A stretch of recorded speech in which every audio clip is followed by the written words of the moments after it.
మొన్న రీసెంట్గా ఈ అమీర్పేట్ చౌరస్తాలో ఎన్టీ రామారావు విగ్రహం పెట్టిండ్రు. పెట్టినప్పుడు కూడా ఉమ్మడి ఆంధ్రప్రదేశ్కు ముఖ్యమంత్రి చేసినటువంటి వ్యక్తి కొత్త రక్తాన్ని ఎంకరేజ్ చేసినటువంటి వ్యక్తి ఎన్టీ రామారావు. అట్లాంటి వాళ్ళని కూడా ఎందుకు అపోజ్ చేసిండ్రు మీరు? ఎన్టీ రామారావుకు ఇక్కడ చాలా గౌరవం దొరికింది, ఆల్రెడీ దొరకాల్సిన గౌరవం చాలా దొరికింది. పక్కకు 3 కిలోమీటర్ల దూరం పోతే మైత్రివనంకి వెళ్ళి ఎన్టీఆర్ ఘాట్ ఉంది, ఎకరాలల్లా అట్లా ఎవరికి లేదు. పివి నరసింహారావు కూడా ఎక్కడో మూలకు వారేసింది, అక్కడ జైపాల్ రెడ్డిది కూడా ఎక్కడో మూలకు వారేసారు, ఇది యువతల సైడ్ నెక్లెస్ రోడ్కు. కానీ ఈయనది మొత్తం సెక్రటరియట్ పక్కకు సెంటర్లో ఉంది కదా, సెంటర్లో పెట్టారు కదా, అది ఆల్రెడీ ఉన్నాయి, విగ్రహాలు ఉన్నాయి, బేగంపేటలో విగ్రహం ఉంది, బొచ్చడి విగ్రహాలు వచ్చినాయి. ఇంకెందుకు మా వాళ్ళకి ఎందుకు మరి తెలంగాణ ఎందుకు తెచ్చుకున్నాం? మా అస్తిత్వం ఏంది? మా అస్తిత్వం ఎవరు? పివి నరసింహారావు ఎందుకు పెట్టారు? నువ్వు అన్నావు కదా, ఎన్టీ రామారావు కన్నా గొప్పోడు పివి నరసింహారావు కదా, దేశానికి ప్రధానమంత్రి అయినాడు, 17 భాషలలో అనర్గళంగా మాట్లాడినోళ్ళు, ఈ భారతదేశ ఆర్థిక వ్యవస్థను మొత్తం మార్చినోడు కదా. మరి పివి నరసింహారావు మేధావి విగ్రహాలు తెలంగాణలో ఎన్టీఆర్ విగ్రహాలు ఎన్ని, అన్ని విగ్రహాలు అన్నకన్నా డబల్ త్రిబల్ పెట్టాలి కదా, పెట్టలే కదా. మరి వాళ్ళ విగ్రహాల గురించి అడిగినాం. చెన్నారెడ్డిలో విగ్రహాలు పెట్టండి, ఎక్కడ పెట్టిండ్రు? మైత్రి మనం వేదిక మీద మాట్లాడుకుంటా రేవంత్ రెడ్డి చెప్పింది ఏంటంటే, ఈ దేశ చరిత్ర గురించి ఎవరన్నా మాట్లాడితే అంబేద్కర్, ఇందిరాగాంధీ, తర్వాత మాట్లాడేది ఎన్టీ రామారావు అని. అదే నోరు అంతకు ముందు ఈయన గురించి చాలా హీనంగా నీచంగా మాట్లాడారు, అంటే ఆ వాస్తవాలు మాట్లాడి అంతకుముందు రేవంత్ రెడ్డి.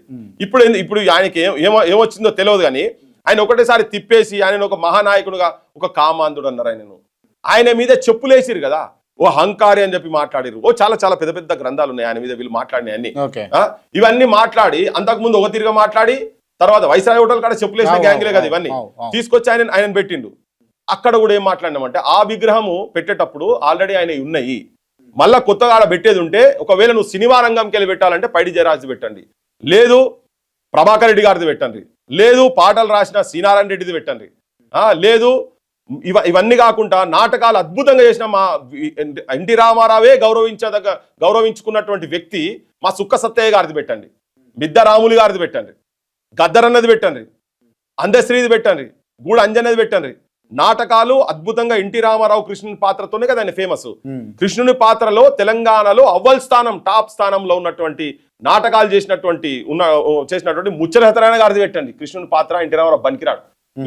మొన్న మాడబు శ్రీధర్ కూడా ఆర్టికల్ రాసిన దాని మీద. ఇటువంటి వాళ్ళను నువ్వు తొవిదీయాలి నాటక రంగంలో. రాజకీయ క్షేత్రం అనుకో, ఇప్పుడు నేను చెప్పిన పేర్లు వీళ్ళవి ఉండాలి కదా, ఇక్కడ ఉన్నటువంటి రాజకీయాలలో ఉన్నటువంటి వాళ్ళే ఉండాలి. ఆంధ్రాలో ఒకరి అన్న విగ్రహాలు ఉన్నాయా? ఆంధ్రాలో విగ్రహాలు పెట్టాలనా లేదా? నువ్వు ఈడికి వచ్చినప్పుడు ఒకటి మాట్లాడతావు, ఎందుకు అమరావతిలో విగ్రహాలు ఎవరికి పెట్టిండ్రా? ఎన్ని విగ్రహాలు ఉన్నాయి? పివి నరసింహారావు, చెన్నారెడ్డి విగ్రహాలు ఎన్ని ఉన్నాయి చెప్పండి? ఆయన రామారావు కన్నా గొప్పోడు కదా, ఎప్పటి నుంచో స్టాల్ వాట్ లీడర్ అయినా, రాజకీయాలే సర్వంగా నడిపినటువంటి వాడు, గవర్నర్ గా ఉండే, తమిళనాడు గవర్నర్ గా ఉండే. మరి మీరు ఆ గౌరవం ఇస్తారు, అక్కడ వాళ్ళు అక్కడ నాయకత్వం ఇస్తలేదు కనుక అస్తిత్వం మా ప్రాంతం వాళ్ళది కావాలి కదా. ఇది ఒక విగ్రహాలనే కాదు, తెలంగాణ చరిత్రను పొందబెట్టేటువంటి ప్రయత్నం. అంటే ఈ అంశాలను అన్నింటినీ తెరపైకి తీసుకొచ్చి మీరు దీన్ని మీ రాజకీయ మనుగడ కోసం, రాజకీయంగా ఎదగడం కోసం వాడుకుంటున్నారు నేనంటే మీరేమంటారు? ఒకవేళ గత 10 ఏళ్లలో ఈ సమస్యలన్నీ కనుక కేసీఆర్ కనుక అడ్రస్ చేసేది ఉంటే మా బొట్టలకి పని ఉండకపోవు. మాకు ఇండియాలో పనే లేదు అసలు. ఓకే, నేను అసలు ఈ సైడ్ రాకపోయేటోని పోయి మేము కూడా ఎక్కడైనా అడ్జస్ట్ అవుతాం కదా, పదవులు కావాలి, పైరవులు చేసుకోవాలంటే ఎక్కడైనా అడ్జస్ట్ అవుతాం. మాకు కూడా అన్ని పదవుల కోసం ఏం పాకులాడరా? క్రాంతి ఇవాళ వరకు ఒక్క రేవంత్ రెడ్డి ముఖ్యమంత్రి అయినాక ఒక మందకృష్ణతోని ఎంఆర్పిఎస్ కు సంబంధించినటువంటి డీలిమిటేషన్ వాళ్ళు ఏదైతే కేటగరైజేషన్ ఉందో ఆ కేటగరైజేషన్ ఇష్యూ తప్ప ముఖ్యమంత్రి గడప దొక్కినోని కాదు నేను. అంటే ఇప్పుడు సిచ్యువేషన్ వచ్చింది ఒక విషయం అడగాలి. మీరు రాజ్యసభలో సంథింగ్ ఎమ్మెల్సీ ఏదో ఒకటి రెండిట్లలో ఒక పైరవి పెట్టిరు ముఖ్యమంత్రి గారికి అని చెప్పేసి విన్నా, నిజమేనా? బక్వాస్ అబ్బా, అదంతా బక్వాస్.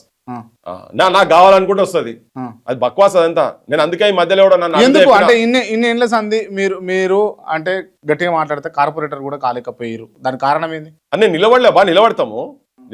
ఎప్పుడో 2001 లా నడిచింది. ఇప్పుడు అవసరం అనుకుంటే నేను ప్రజల దగ్గర అనుకోలేదా ఇట్లా?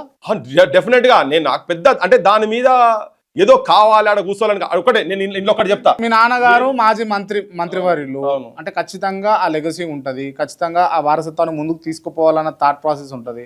అండ్ మోరెవర్ మీరు వాగ్దాటి కానీ మీ బిహేవియర్ కానీ పాలిటిక్స్ లో బాగా నైపుణ్యత కలిగిన వ్యక్తిగా ఉంటారు మీరు.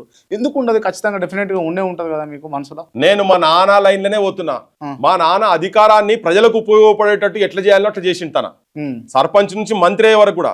మంత్రి అయినాక నేను ప్రజలకు ఏం చేయలేకపోతున్నా అని రాజీనామా చేసి బయటికి వచ్చిండు. తర్వాత తనకు తగ్గట్టుగా రాజకీయ పార్టీ రాలేదు, ఆ వ్యవస్థ రాలే, కానీ ప్రజల గురించే పని చేసుకుంటా, తెలంగాణ గురించే పని చేసుకుంటా, కింది కులాల గురించి, అనగబడుతున్నటువంటి జాతుల గురించి పని చేసుకుంటూ చేసిండు.